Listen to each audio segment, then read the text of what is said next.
Assalamualaikum warahmatullahi wabarakatuh.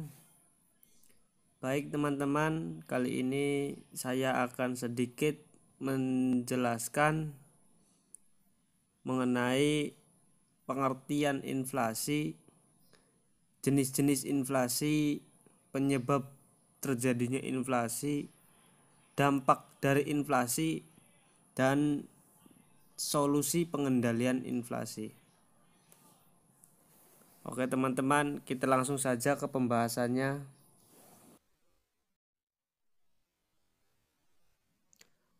Inflasi menurut para ahli dapat kita simpulkan bahwa inflasi adalah terjadinya kecenderungan kenaikan harga barang dan jasa secara umum terjadi terus-menerus dalam periode tertentu. Nah, lebih jelasnya, inflasi adalah menurunnya nilai mata uang dikarenakan banyaknya uang yang beredar, sehingga menyebabkan kenaikan harga-harga barang yang bersifat umum dan berlangsung terus-menerus. Adapun jenis-jenis inflasi adalah sebagai berikut. Yang pertama, berdasarkan sifatnya. Yang kedua, berdasarkan sebabnya. Dan yang terakhir, berdasarkan asalnya. Inflasi berdasarkan sifatnya dapat dikategorikan menjadi 4. Di antaranya adalah sebagai berikut. Yang pertama adalah inflasi rendah. Inflasi yang memiliki besar kurang dari 10% per tahun. Yang kedua adalah inflasi menengah, di mana inflasi yang memiliki besar 10% sampai 30% per tahun.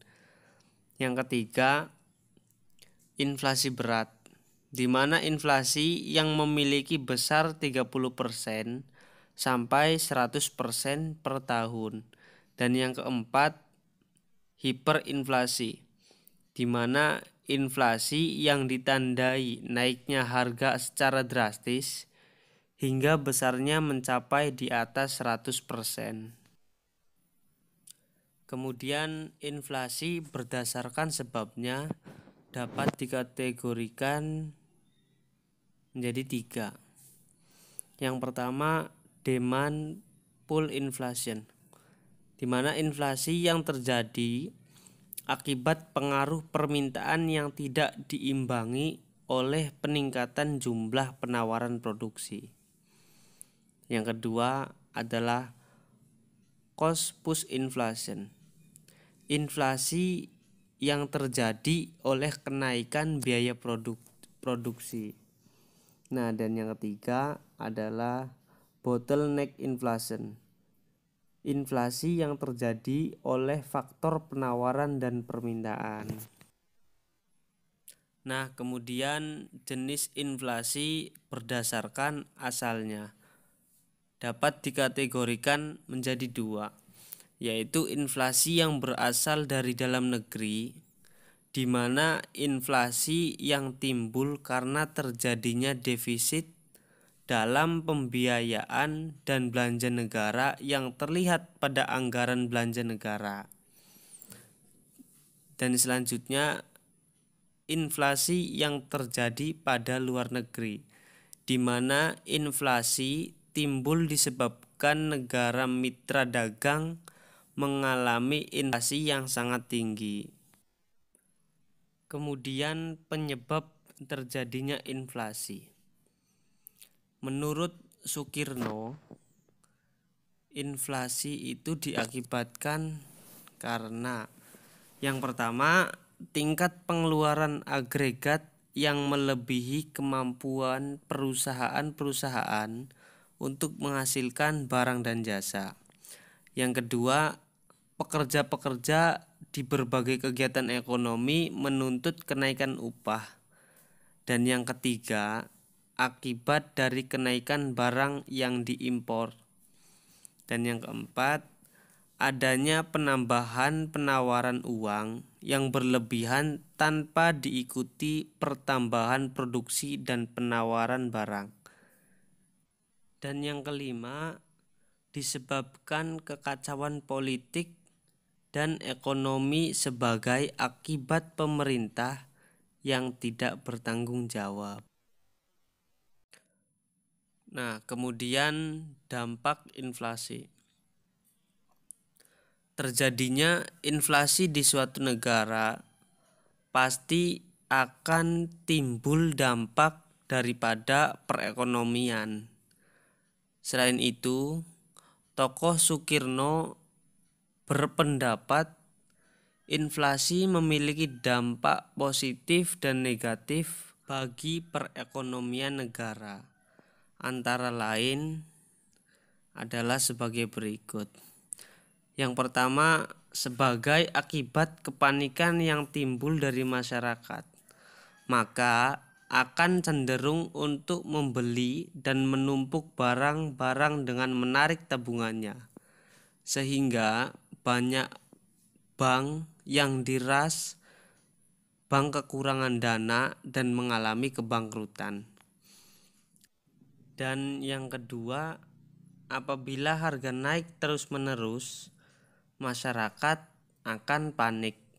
Dan bila ada masyarakat memiliki uang berlebih, maka akan memborong barang dagangan. Sementara yang kekurangan uang tidak bisa membeli barang, sehingga perekonomian tidak berjalan normal. Dan yang ketiga, adapun produsen memanfaatkan kenaikan harga barang untuk memperbesar keuntungan dengan memainkan harga di pasaran dan mengakibatkan harga akan terus naik. Dan yang keempat, distribusi barang relatif tidak adil karena adanya penumpukan dan konsentrasi produk pada daerah masyarakat yang dekat dengan sumber produksi dan masyarakat yang memiliki banyak uang. Yang kelima, inflasi yang berkepanjangan dan berkelanjutan menjadi sebab bangkrut pada produsen dikarenakan produknya semakin mahal dan tidak ada yang mampu membeli. Yang keenam, bagi pengusaha barang mewah, inflasi menjadi dampak yang positif karena barangnya akan lebih laku pada saat harganya semakin tinggi. Yang ketujuh, masyarakat selektif dalam mengonsumsi barang.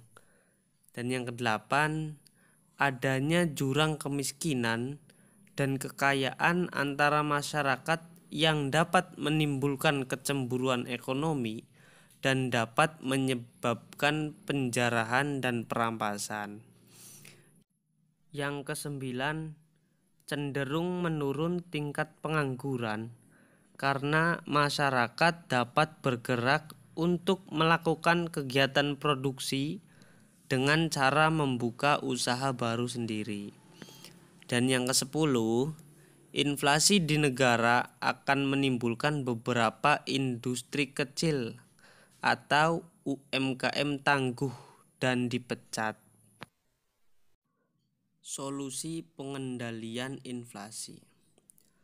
Pengendalian inflasi memang harus dilakukan oleh setiap negara sebagai andil menstabilkan perekonomian di suatu negara yang pasti mengalami inflasi. Karena inflasi yang rendah dapat memberikan kondisi sosial ekonomi masyarakat yang baik dan menuju kesejahteraan masyarakat. Adapun kebijakan dalam pengendalian inflasi, yang pertama adalah kebijakan moneter. Kebijakan moneter merupakan kebijakan yang berasal dari bank sentral yang mampu mengatur jumlah uang yang beredar. Di antaranya adalah sebagai berikut. Yang pertama, kebijakan pasar terbuka, yaitu kebijakan bank sentral menjual SBI kepada masyarakat. Yang kedua, kebijakan diskonto, yaitu kebijakan bank sentral untuk menaikkan suku bunga. Dan yang ketiga, kebijakan cadangan kas, yaitu kebijakan bank sentral untuk menaikkan cadangan kas minimum. Yang keempat, kebijakan kredit selektif, yaitu memperketat syarat-syarat pemberian kredit. Dan yang kelima, sharing, yaitu memotong nilai mata uang jika sudah mengalami hiperinflasi. Yang keenam, yaitu membatasi percetakan uang baru. Nah, dalam solusi pengendalian inflasi ada juga kebijakan fiskal, yaitu kebijakan yang menyangkut tentang pengeluaran pemerintah serta perpajakan yang dapat mempengaruhi permintaan total yang nantinya berpengaruh terhadap harga. Kebijakannya diantaranya: 1. Mengurangi pengeluaran pemerintah, dan yang kedua, menaikkan tarif pajak. Terima kasih teman-teman. Sekian dari saya. Kurang lebihnya saya mohon maaf. Dan apabila ada kata-kata yang salah, saya minta maaf. Wassalamualaikum warahmatullahi wabarakatuh.